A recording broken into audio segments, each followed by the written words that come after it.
Most Germans did not expect their country to lose World War I, and many felt shocked and betrayed to learn that its leadership had surrendered. In the aftermath, German Emperor Kaiser Wilhelm renounced the throne and fled to the Netherlands. As revolutionaries fought for control of the German capital of Berlin, a new government formed in a smaller city to the south called Weimar. Almost overnight, Germany had transformed into a democratic republic, which would be known as the Weimar Republic. The collapse of the monarchy was very important because it created these power vacuums and this grab for power.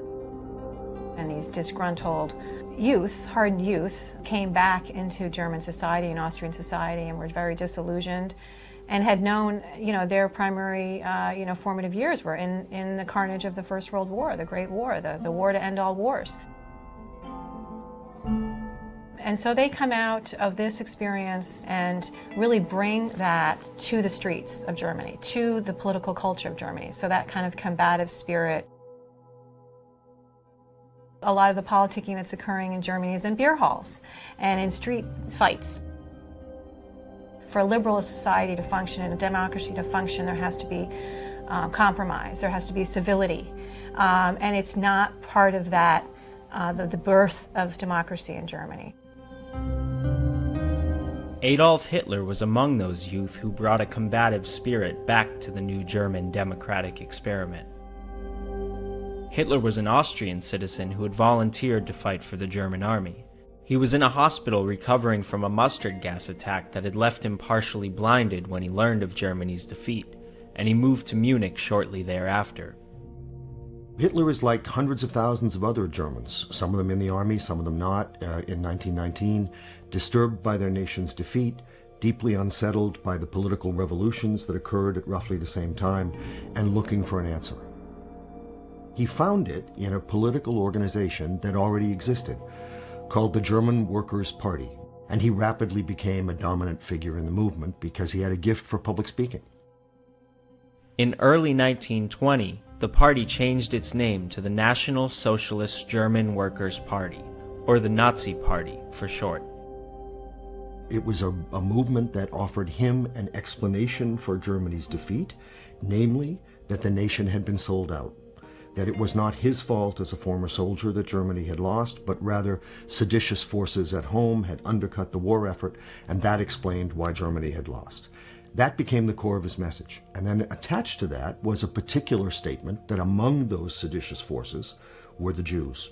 Traitors have betrayed us. That's why we lost the war. You need a scapegoat for that. The Jews were a scapegoat. So that was the beginning, that Hitler blamed this ignominious defeat on his political opponents. And then the peak of this early period of crisis, and from 1918 to 1923, Weimar was plagued with a crisis, was the hyperinflation. In the great inflation of 1923, you need billions of marks to be able to get a loaf of bread. It didn't pay to work because your money was losing value every hour of every day, and the entire middle class was wiped out. It's not a coincidence that Hitler attempts to seize power in November 1923, the peak of the hyperinflation. And he sees this as an opportunity that Weimar has become so chaotic, the downward spiral has gone so far, that that's when he undertakes the beer hall putsch. Hitler and about 2,000 supporters attempted to stage a coup in which they took control of Munich. It ended in a confrontation which resulted in the death of 16 Nazis and 4 German policemen, and Hitler was arrested and charged with treason 2 days later. The putsch failed. He then was sentenced to jail, but he was treated in jail like a bit of a celebrity and not treated with harshness and not put away for a very long time. In jail, he wrote Mein Kampf, My Battle, My Struggle, which was his blueprint. He told us what he was going to do, and then he did it.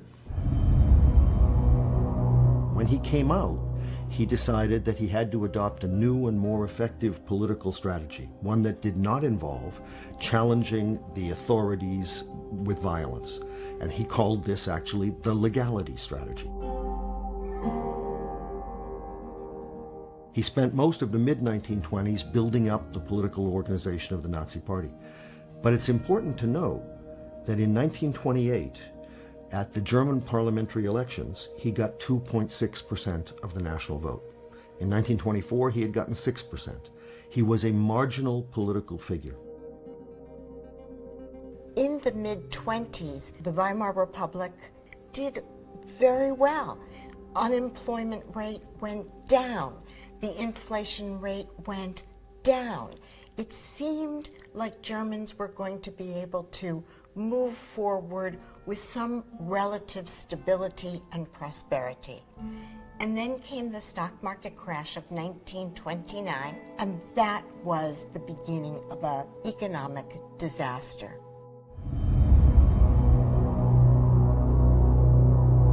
What in a calmer time would have disqualified Hitler completely from being taken into the world of acceptability, at this point gained and triggered support from segments of the population.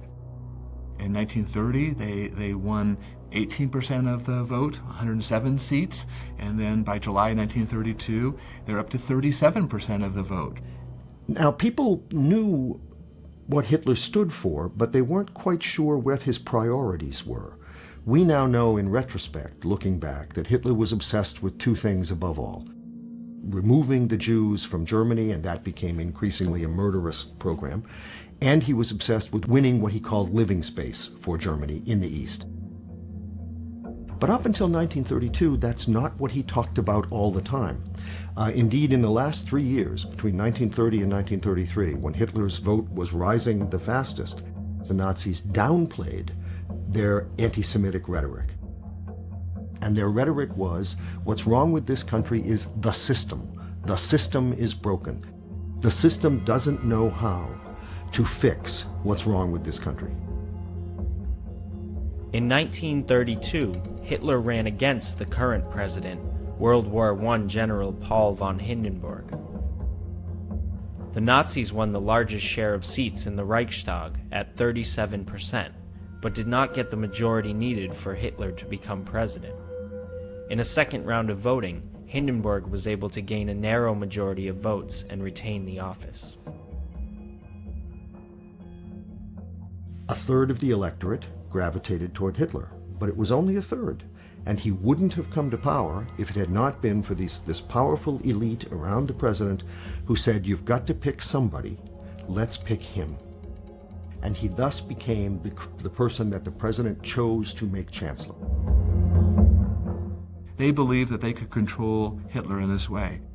They called him the drummer, and he was going to head the parade, and the existing elites were going to manipulate him and pass the legislation that they needed, and Germany would be saved, at least saved from communism, from a Marxist dictatorship.